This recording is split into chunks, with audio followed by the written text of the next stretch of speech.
അമേരിക്കയുടെയും ബ്രിട്ടൻ്റെയും ആക്രമണങ്ങളിൽ 17 സൈനികർ കൊല്ലപ്പെട്ടതിന് പ്രതികാരം ചെയ്യുമെന്ന് ഹൂത്തികൾ മുന്നറിയിപ്പ് നൽകിയിരിക്കുന്നു.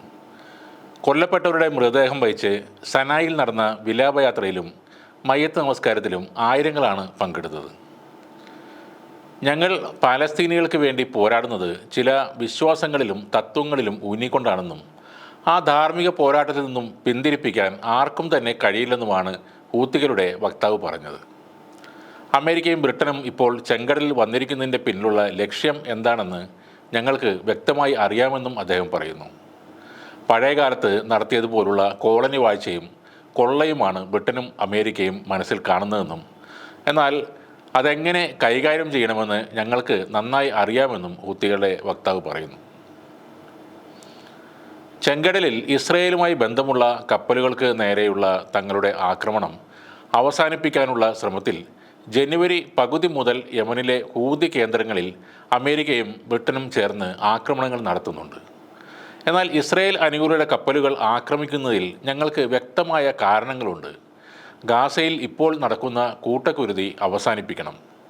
ഒറ്റപ്പെട്ടു പോയ പലസ്തീൻ ജനതയ്ക്ക് ഭക്ഷണവും അവശ്യ വസ്തുക്കളും എത്തിക്കണം. ഇതുമാത്രമാണ് ഞങ്ങൾ ആവശ്യപ്പെടുന്നതെന്നും അദ്ദേഹം പറയുന്നു. ഇസ്രയേലിൻ്റെയും അവരെ സഹായിക്കുന്നവരുടെയും കപ്പൽ ആക്രമിക്കാൻ ഞങ്ങളെ പ്രേരിപ്പിക്കുന്നത് ഈ കാരണങ്ങൾ മാത്രമാണ്. ഇസ്രയേൽ നടത്തുന്ന ആക്രമണങ്ങൾ ഇനിയും തുടർന്നാൽ ചെങ്കടലിലെ ഇൻ്റർനെറ്റ് കേബിളുകൾ തകർക്കുമെന്നാണ് ഹൂത്തികൾ ഇപ്പോൾ പറയുന്നത്. ആ മുന്നറിയിപ്പും അവർ നൽകിക്കഴിഞ്ഞു.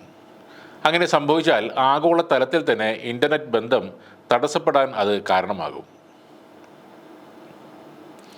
ഇപ്പോൾ റഫേൽ അത്യന്തം ഗുരുതരമായ ഒരു അവസ്ഥയാണുള്ളത്. ലോകം കണ്ടേക്കാവുന്ന ഏറ്റവും വലിയ കൂട്ടക്കൊലയാണ് അവിടെ അരങ്ങേറാൻ പോകുന്നത്. ഇനിയും ഇസ്രയേൽ അവിടെ നടത്തുന്ന ആക്രമണങ്ങൾ ആഗോള തലത്തിൽ തന്നെ വലിയ മാറ്റങ്ങൾ ഉണ്ടാക്കും എന്നാണ് കരുതുന്നത്. ക്രൂരത അതിൻ്റെ എല്ലാ അതിർവരമ്പുകളും ലംഘിക്കുമ്പോൾ ഇപ്പോൾ ഇസ്രയേൽ പക്ഷത്ത് നിൽക്കുന്ന രാജ്യങ്ങളും നിഷ്പക്ഷമായ നിലപാടെടുത്തിട്ടുള്ള പല രാജ്യങ്ങളും ഒന്ന് മാറി ചിന്തിക്കാൻ ഇടയുണ്ട്. അത് ഇസ്രയേലിനും അമേരിക്കയ്ക്കും വലിയൊരു തിരിച്ചടി തന്നെയാകും നൽകുന്നത്. കൂട്ടത്തിൽ എന്തും ചെയ്യാൻ തയ്യാറായി നിൽക്കുന്ന ഹൂതികളുടെ പ്രതികരണം എങ്ങനെ ആയിരിക്കും എന്നതും പറയാനാവില്ല. തങ്ങളുടെ ശക്തി കേന്ദ്രമായ ചെങ്കടലിൽ അവർ രൂക്ഷമായ ആക്രമണം തന്നെ അഴിച്ചുവിടും എന്നതിൽ യാതൊരു സംശയവും വേണ്ട.